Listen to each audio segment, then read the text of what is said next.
The morning sun had barely risen when the auction yard gates screeched open, casting long, rusty shadows across the cracked concrete. A cold wind pushed dust in swirling circles, and in the center of it all stood a trembling German shepherd named Rourke, once the pride of a canine police unit, now forgotten, discarded, and tethered to a post like broken equipment. His fur was matted, his ribs faintly showing, his spirit drained. People walked past him without a second glance. But then, through the scattered crowd, a tiny figure in a faded yellow dress stepped forward, and the moment her eyes met his, everything changed. If you believe in kindness, second chances, and the power of pure hearts, please like, comment, share, and subscribe to our W Insights. Your support helps these stories reach more amazing people like you. Her name was Mara Elling, a quiet 12-year-old girl with soft brown eyes and a tendency to hold her emotions too tightly inside her chest. She wasn't supposed to be there that day. She had come with her uncle, who often visited auction yards to buy broken tools and fix them for resale. But while he wandered off toward a pile of old machinery, Mara found herself drawn toward the lonely dog with the cloudy eyes and defeated posture. Something about him mirrored the tenderness and sorrow she herself carried, an unspoken ache shaped by the recent loss of her mother. She approached slowly, half afraid he would snap, half afraid he wouldn't even notice her. But Rourke lifted his head, sniffed, and gently nudged her hand with a soft, desperate whine. It was as if he had recognized something familiar in her grief. The auctioneer barely bothered to introduce Rourke. "Old police dog, can't serve anymore, starting bid, $1, he muttered. No one raised a hand. People bought things they could profit from, and Rourke's usefulness had expired the moment an injury to his hind leg made him unfit for duty. Mara felt her heart pound. She didn't have money. She was just a child. But she couldn't watch him be dragged away to a fate worse than abandonment. So she did the unthinkable, she raised her hand. The crowd turned in confusion. The auctioneer blinked in disbelief. But when no one else bid, the mallet fell with a dull thud. $1. Sold to the girl. Her uncle was baffled, frustrated even, but when he saw the desperation in her trembling hands as she clutched the frayed end of Rourke's leash, his protest softened. They brought Rourke home, and thus began an unexpected bond that would change both their lives in ways no one could have imagined. Rourke struggled at first. He limped heavily, startled easily, and often sat staring at the door as if waiting for orders that would never come. Mara understood that feeling all too well. She missed her mother every time the sun went down, when the house grew quiet and the ache grew loud. So she made it her mission to help Rourke feel safe again. She cleaned his wounds, brushed his fur, whispered stories to him on the back porch as evening light filled the yard in warm gold. And slowly, very slowly, something shifted.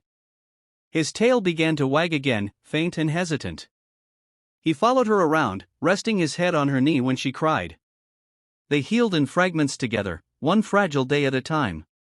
Rourke's strength returned faster than anyone expected. Within weeks, his limp softened. Within months, he was running, though not at the full speed of a police dog, yet enough to make Mara cheer with a brightness her uncle hadn't seen since before tragedy struck their family. But it was Rourke's intuition that truly stunned them.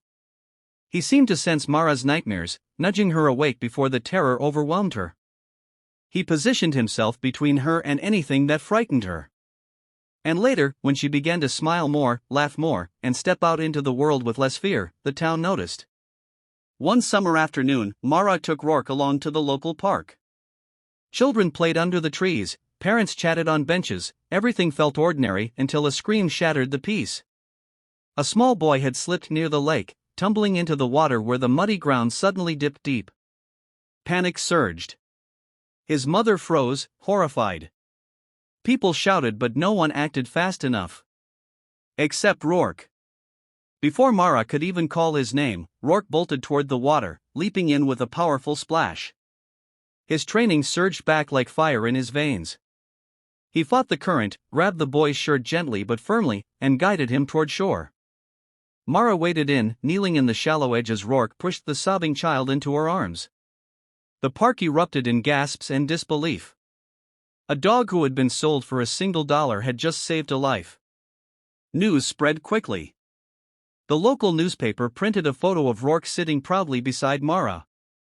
The police department that once discarded him reached out, astonished that the dog they'd labeled unfit had still risked everything for a stranger. They offered awards, certificates, recognition. Mara accepted them on Rourke's behalf, but she made it clear that none of this mattered to her. What mattered was that he had found a home, her home, and that she would protect him as fiercely as he protected her. But the real miracle came later, quietly, softly, without cameras or applause.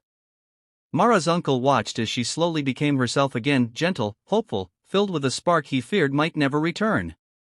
Rourke wasn't just a rescued dog, he was a guardian stitched into Mara's heart, a living reminder that broken things aren't useless, just waiting for someone to believe in them.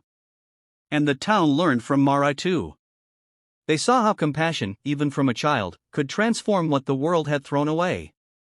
They saw how loyalty could grow from grief. They saw how a $1 dog became priceless. If this story moved you even a little, please like the video, share it with someone who loves animals, and subscribe to our W Insights. Your support helps us keep telling stories that remind the world of hope.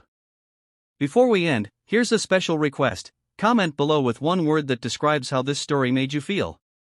By the end of that bright, warm day, as sunlight broke across the horizon and Rourke lay peacefully at Mara's feet, one thing became certain: the world had given up on him, but Mara hadn't. And that simple act of belief had changed everything.